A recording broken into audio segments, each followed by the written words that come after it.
وی راټول می خایستونه د سلور کونجه جهان کړو راټول می خایستونه د سلور کونجه جهان کړو زما د یا پرې د سړیا تا د خړ پښتون پکې مثال نو د غل بچی ری ودا ریشا بوي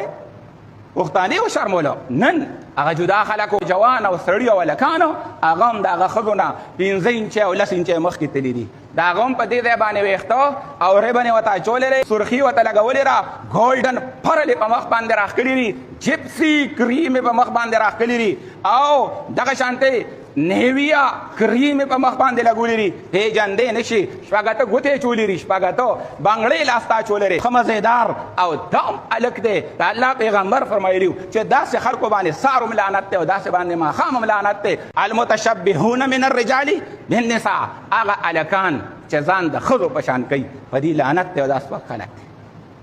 پیغمبر پاک صلی الله علیه وسلم خو سړیا د داسې هلکانو نه چې ته چا رالیږلي یو باچا او داسې څه چسکې غوندې وې د دې زمانې مطابق ورته ووایه او نبي علیه السلام ته مخ واړو چې هغې ځان سره دا کار کړی و ویلکما من امرکما بهذا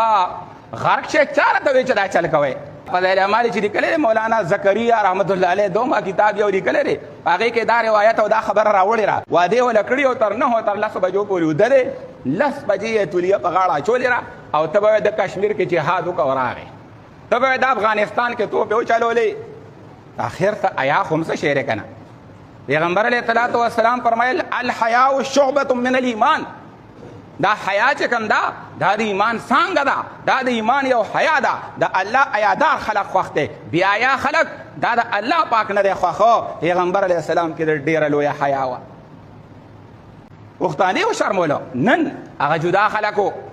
کرنجو والا بنجارې هغه په کوڅه روانو نو مشر به ورته وي په دې کوڅه باندې مزه زنانه دي لار کې ودرېږه چای به دله دوړو لار کې ودرېږه اوبه دله دوړو لار کې ودرېږه ډوډۍ دله دوړو په کوڅه باندې دننه مزه راځه او دا خرڅولو والا به او هغه به ته په کوڅه کې به اواز لګاو عمر رضی الله تعالی عنه نو ویلې سړي ته بې خاموشي وکړه اوښ باندې سورې شعرونه وایي شیشې ماته خاموش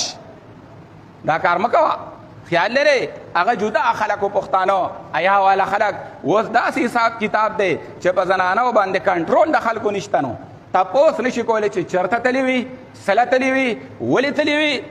نشته بلکې که مخکې ورپسې ځې نو